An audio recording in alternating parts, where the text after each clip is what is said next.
एवढा झटपट होणारा आणि एवढा चवीला भन्नाट लागणारा आलू चीज पराठा मुलांच्या आवडीचा. हाय हॅलो नमस्ते, स्वागत आहे स्वामी टिफिन रेसिपीमध्ये. आज आपण बघतोय आलू चीज पराठा, तेही होममेड चीजपासून. तर इथे मी 1 वाटी गव्हाचं पीठ घेतलेलं आहे. त्याच्यात आपण मीठ घालून भिजवून घ्यायचं आहे. थोडं थोडं पाणी टाकून भिजवायचं आहे. खूप पातळ पीठ करायचं नाही इथे आपल्याला. पीठ भिजवून झाल्यावरती थोडंसं तेल लावून आपण झाकून ठेवायचं आहे. इथे आपण मिश्रण बनवणार आहोत. त्याच्यासाठी घेतलेलं आहे चीज. इथे मी कोणताही आकार वगैरे त्याला दिलेला नाही, असंच ठेवलेलं आहे. गाजर घेतले मध्यम आकाराचं, एक किसून घेतलेलं आहे बारीक किसणीवरती. त्याच्यानंतर एक छोटी शिमला मिरची तुम्ही चॉप करून कट करून घ्या किंवा किसून घ्या. कोथिंबीर आहे, पाव चमचा गरम मसाला, इथे पाव चमचा मी चाट मसाला घेतलेला आहे आणि मीठ घेतलेलं आहे. चाट मसाल्यामध्ये मीठ खूप असतं, त्यामुळे मीठ खूप कमी वापरायचं आहे. चिली फ्लेक्स घेतलेत आणि मिक्स हर्ब घेतलेत पाव चमचा. हे चीज जे आहे ते मी घरी बनवलेलं चीज आहे. गाईच्या दुधापासून बनवलेलं चीज आहे. तुम्ही बघा पुढे कसं बनलंय. आणि बटाटे घेतलेत, 2 बटाटे आहेत जे मी अर्धे कट करून खिसणीवरती किसून घ्यायचे आहेत. हे बटाटे आपल्याला चांगले मॅश होतात किंवा तुम्ही मॅशरने मॅश करू शकता.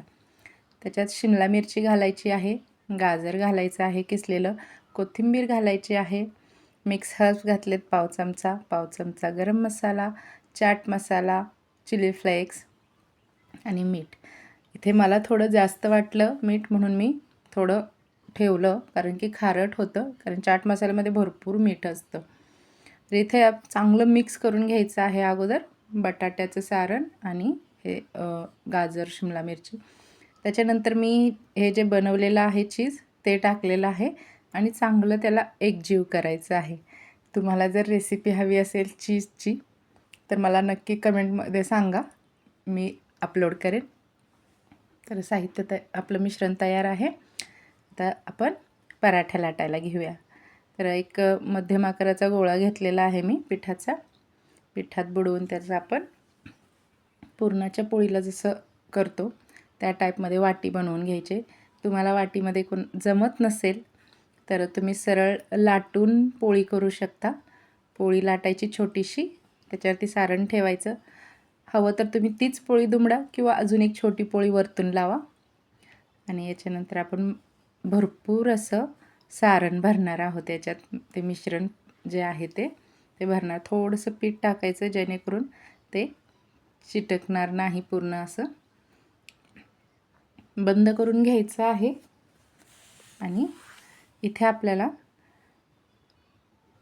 हे सारण सगळीकडे पसरवण्यासाठी एक पद्धत वापरायची आहे. असं करून घेतलं एवढी छोटी, तर डायरेक्ट लाटायला घ्यायची नाही. पूर्ण चारी बाजूंनी गोल अशी फिरवून आपल्याला पूर्ण एकसारखं सारण पसरवून घ्यायचं आहे. आतल्यात एकदम हळू दाब द्यायचा आहे, खूप असं जोरात दाब नाही द्यायचा. तोपर्यंत तवा गरम करायला ठेवलेला आहे. आणि आता आपण पराठा लाटून घेऊया. दोन्ही साईडने हलक्या हाताने पराठा लाटायचा आहे. जेवढा हलक्या हाताने लाटाल तेवढा पराठा तुमचा चांगला होईल, फुटणार नाही.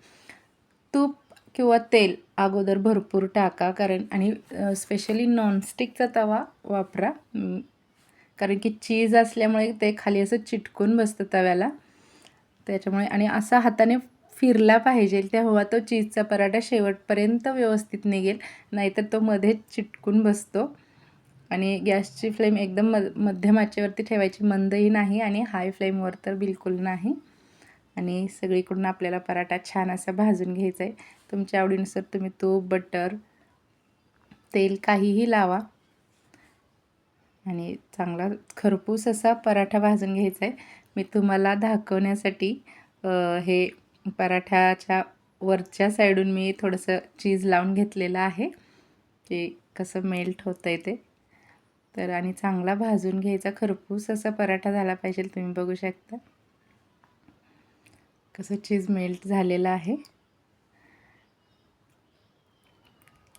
रेसिपीज आवडत असतील तर लाईक करा, शेअर करा, सबस्क्राईब करा, कमेंट नक्की करा आणि एन्जॉय करा. परत भेटू. बाय.